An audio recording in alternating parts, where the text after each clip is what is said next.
I don't know if you heard the opening monologue, but I blame last night's start by Jordan Montgomery on Willson Contreras. You know, he scarred him early in the season. He's the one who ruined the whole pitching staff. Would you agree with that? No. No, I mean, it's a crazy thing. I mean, I'm actually going to write a story about it today. I think here's the problem. I think this problem this year started a long time ago. And I think what happened, in my opinion, is the Cardinals didn't adequately prepare for what life after Yadier Molina was going to be like. I think that, they don't, maybe they didn't know exactly which year it was going to be, but I mean, they knew at some year that he was going to retire. And I just think they said, okay, when he retires, we'll figure out, who's going to be our catcher. And I just don't think that worked. I mean, I think they just, they thought they maybe were going to trade for Sean Murphy, and then they found out how much Oakland wanted for him, and they balked at that. So they spun and said, okay, who's the top free agent? Oh, this cost us money. Okay, it's Contreras. Let's go sign him. And I just think they should have done their homework 2 or 3 years ago and had a transition plan in place, whether it was a younger guy coming up through the system that they liked or trading for another guy back then to be a backup for a year or two if they were determined that Kisner was not going to be the guy. I mean, how many times we remember, like back in December at the end of last year, when they said, okay, we're going to go, our number one priority is go out and get a catcher. Well, how did they make Andrew Kisner feel at that point last December? Okay, I thought I was going to be the guy when Yadi left, and now I'm not the guy. And now all of a sudden, here we are in May, and guess what? Kisner's the guy. So okay. The whole thing is just a confusing mess. All right, so let's move ahead, though. Now that it's done, how could they have done this a little bit differently in terms of not such a public embarrassment and not making the organization look so bad? Couldn't they have just not really said much about it, or maybe just said, we're gonna give him a little bit more rest? Couldn't they have camouflaged it instead of going so public and making it so embarrassing? Yeah, it's a two-edged sword, because we kind of talk about all the time about how you don't want, teams to sugarcoat things. You want them to be honest and direct. And Ollie has always said that that's the honesty he thinks is the best approach, and how he approaches it to the players. But I think there has to be a difference between what my own opinion, and I'm saying this as a reporter who likes to get the stories, but to me there has to be a difference between how a manager talks to his players and how he talks to the media. I just think you can't be, we talked about this with the O'Neill thing, early in the season. Okay, we love the honesty. We love the fact that he was so open and admitted that he did that, but I just don't think it was received well. A, number one in the public, or B, number one in the club, number two in the clubhouse.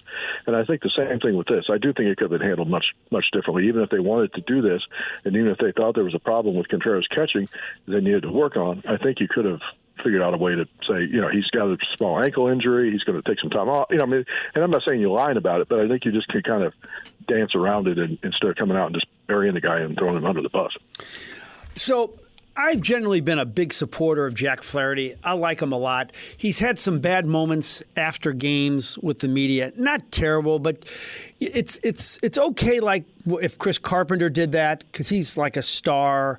It was probably okay if Bob Gibson did it because he's Bob Gibson.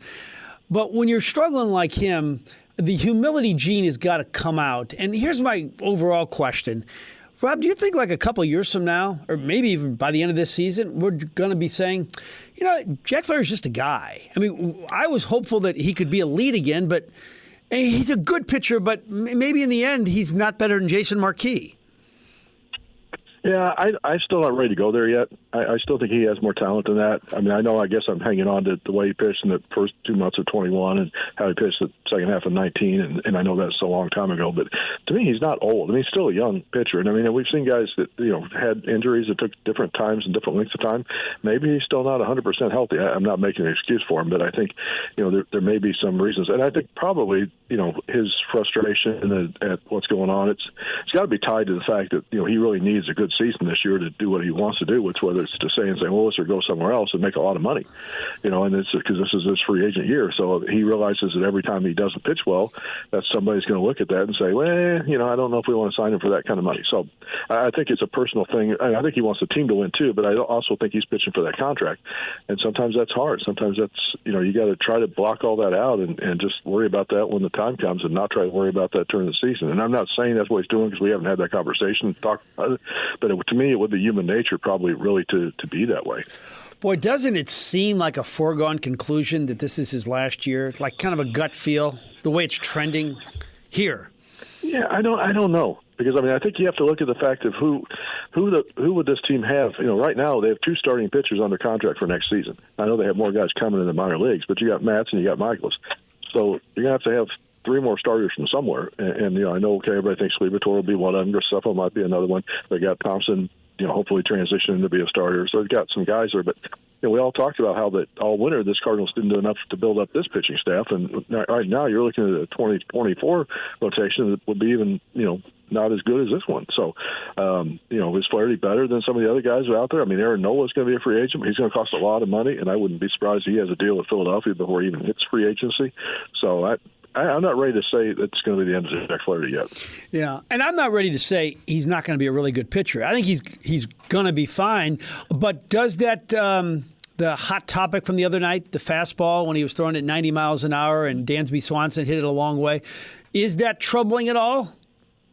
Well, it's troubling to me that they throw fastballs to Dansby Swanson. I don't care what the velocity is because the guy can hit a fastball. Yeah, I mean, we've established that for years now.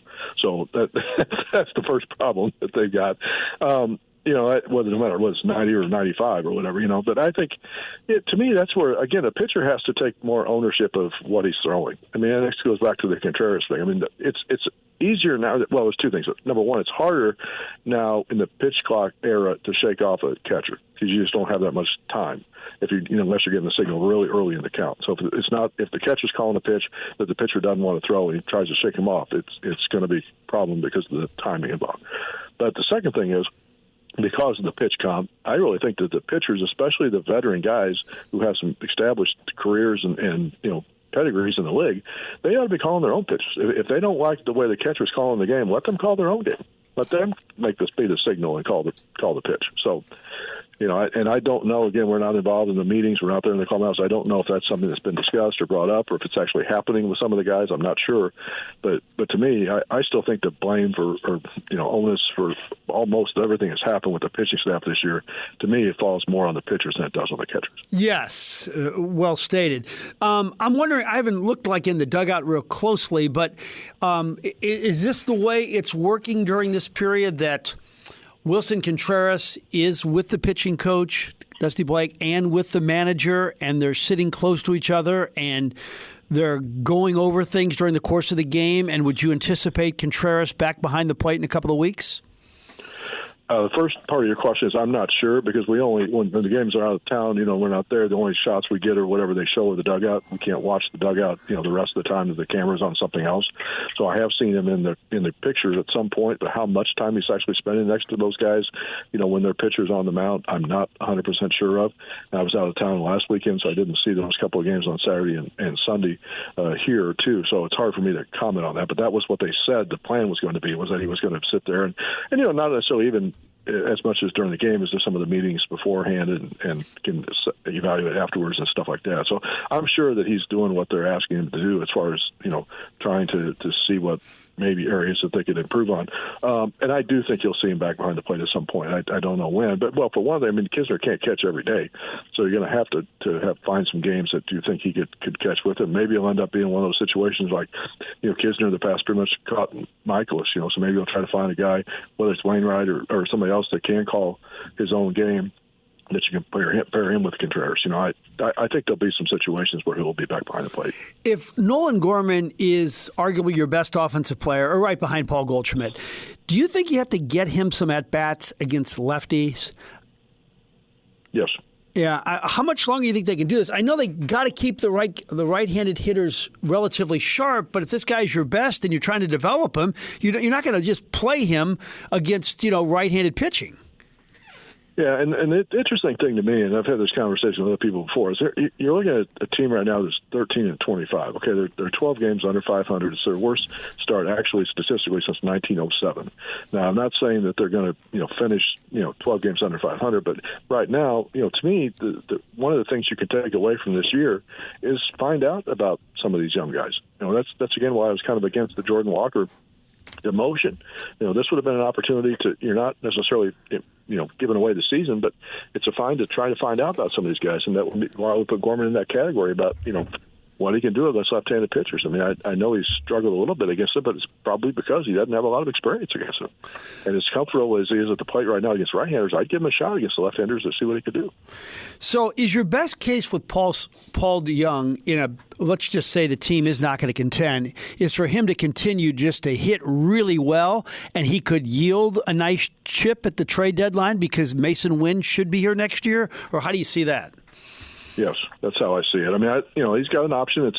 If he plays the way that he played in 2019 or the way he's capable of playing before all this, trouble started, he's worth the contract that he signed, a few years ago. So, I think a team would want to take that chance that if they see, by the deadline too, you're going to have, well, if he continues to play, as much as he's playing now, you'll have basically 3 months of, a little over 3 months of a track record here to call on. So it's not going to be, it's still relatively a short sample size, but not as short as like 2 or 3 weeks.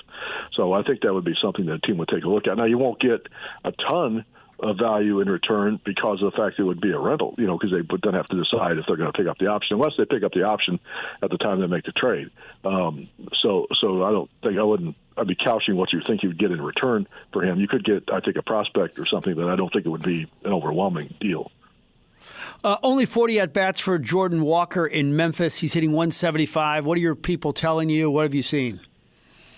Yeah, I haven't been down there yet to see him in person, but I do know he struggled a little bit with the transition. And I think it's probably one of those things where he's trying to do, what they wanted him to do. I mean, what they sent him down there to work at was just basically try to change his swing and get more loft on the ball. And I'm sure that that's part of the reason why he hasn't gotten the number of hits and hit for the average that you would probably expect him to do.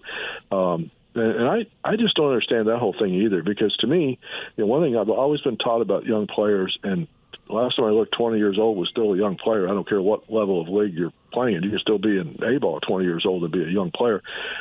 The people who are in charge of player development, and specifically the people in charge of player development with the Cardinals, always have said that the power is the last skill to come. That the last thing that a player learns to do as he progresses as a hitter is to hit for power. So I'm not ready to say that Jordan Walker's not going to hit for power when he's 22, 23, 24 years old. And for him to try to change his swing at 20 to do that now, I just think it's a mistake. So we'll see how it works out. Good stuff, Rob. We greatly appreciate your time. He's the best follow on Twitter after every Cardinal game. Rob Raines. Rob, we appreciate it, sir. Thank you. Anytime, Frank. Thank you.